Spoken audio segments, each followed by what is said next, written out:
오늘의 말씀 누가복음 6장 12절에서 19절 말씀입니다.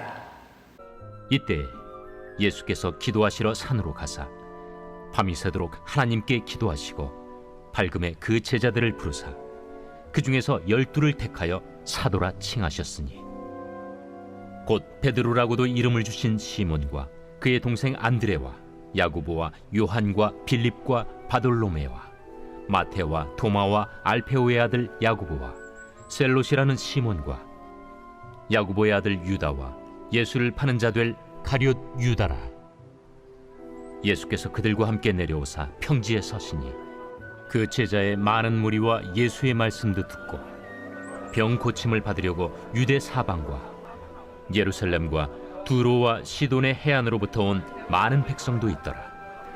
더러운 귀신에게 고난받는 자들도 고침을 받은지라.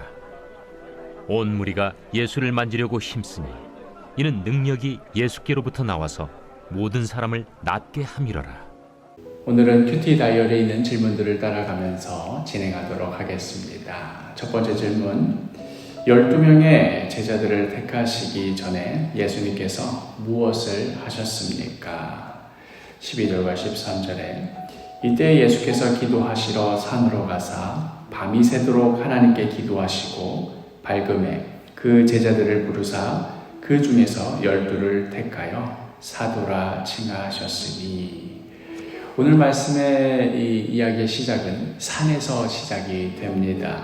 그 산에서 예수님께서는 밤이 새도록 기도하십니다. 그리고 그렇게 기도하신 이후에 예수님께서 하신 일이 제자들을 부르신 일이었습니다. 많은 이들이 예수님의 부르심에 응하여 그 산으로 몰려들었겠지요. 그리고 그 중에서도, 그 많은 이들 중에서도 특별히 12명을 택하셔서 사도라고 칭하셨습니다. 사도, 즉 보내심을 받은 자이다. 보내심을 받은 자는 그를 보낸 자와의 특별한 관계 가운데 있는 자들인 것이지요.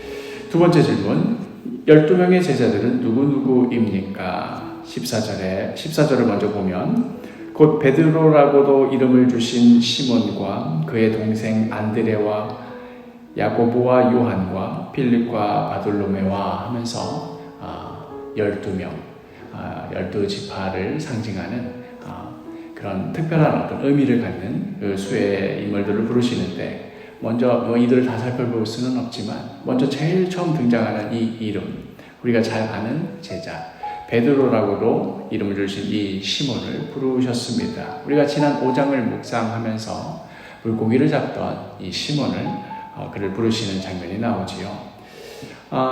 이 베드로가 했던 말, 나중에 일이긴 합니다만은 다들 주를 버릴지라도 나는 결코 주를 버리지 않겠노라고 그렇게 호언장담하였지만 그날 밤에만 3번이나 주님을 부인하고 저주하였던 그런 제자였습니다. 또 이런 제자가 있었던 반면 16절을 보면 야고보의 아들 유다와 예수를 파는 자 될 가룟 유다라. 맨 마지막에 등장하는 이름 가룟 유다. 우리가 잘 알듯이 예수님을 배신하고 제사장들에게 예수님을 팔아넘긴 인물입니다. 베드로나 가룟 유다나 예수님을 배신하였던 둘 다 그러한 제자였지만, 그러나 그 두 배신자 중에 한 사람은 그를 통하여서 성령과 교회의 역사가 시작되도록 그렇게 세움을 받았던 반면, 한 사람은 죄책감으로 인하여서 자살로 그 생을 마감하는 그 비참한 인생을 살게 되었던 것이 참 대조적입니다.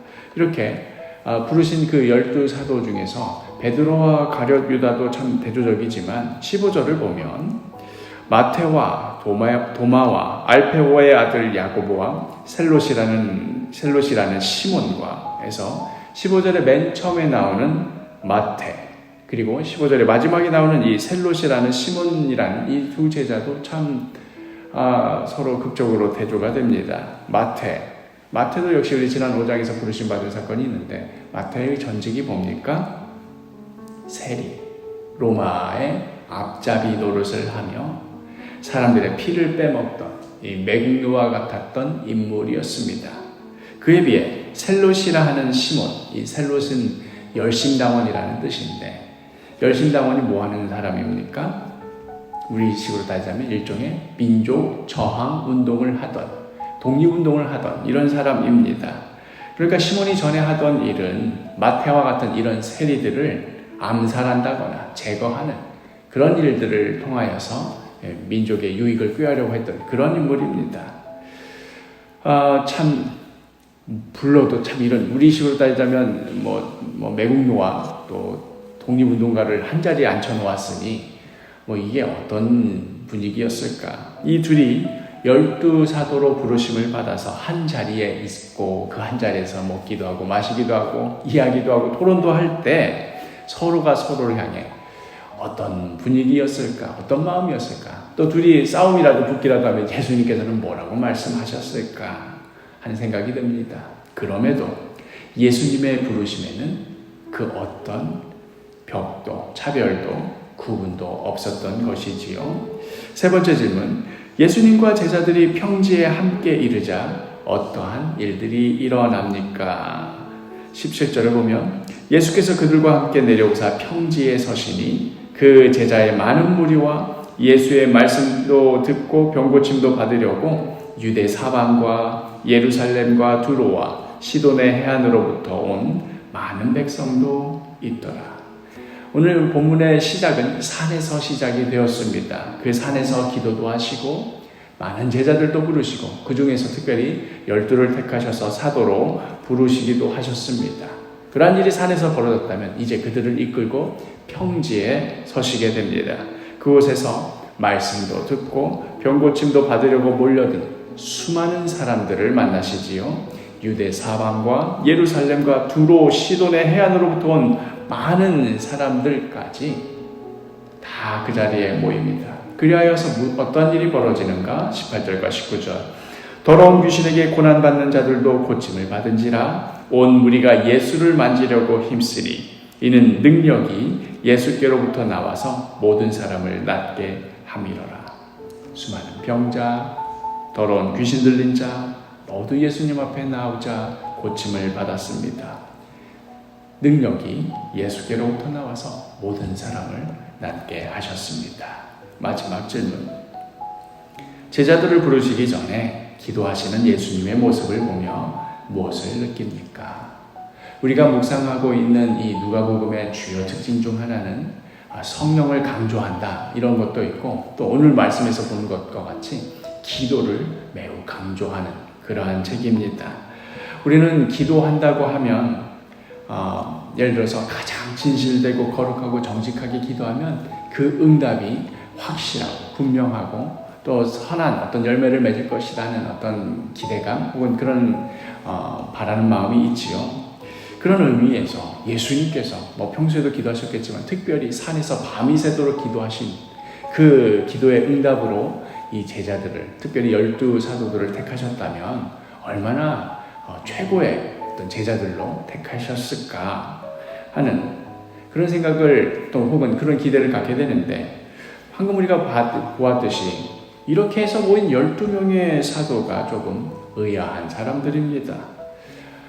베드로 혹은 가룟 유다와 같은 배신자 혹은 예수님을 부인하는 자 이런 자가 없어야 될 것 같은데 이런 자가 나오고 또 마태와 셀롯 시몬과 같은 둘이 앉혀놓으면 무슨 일이 벌어질지 뻔한 그냥 무슨 주제만 민감한 주제만 나오고 로마에 관련된 주제랄지 아니면 유다에 관련된 주제랄지 쉽게 말하자면 정치 얘기 하나만 꺼내도 그 자리가 그냥 상이 엎어질 것 같은 이런 인물들 뭔가 마음이 하나가 되고 서로 딱딱 맞는 이런 사람들만 모여야 될 것 같은데 이렇게 정반대인 사람들도 모였습니다. 이게 과연 좋은 기도 응답이었을까 하는 의아함이 들지만 그러나 기도란 무엇입니까? 내 마음에 딱딱 맞고 이런 사람들로만 모이면 어떤 일이든 일사천리로 진행될 것 같고 역시 밤새워 기도했던 하나님께서 좋게 응답하여 주셨구나. 그렇게 생각한다면 예수님은 기도 응답을 잘 못 받은 것이겠습니까? 기도 응답의 의미는 바로 하나님의 뜻이 이루어지는 것입니다.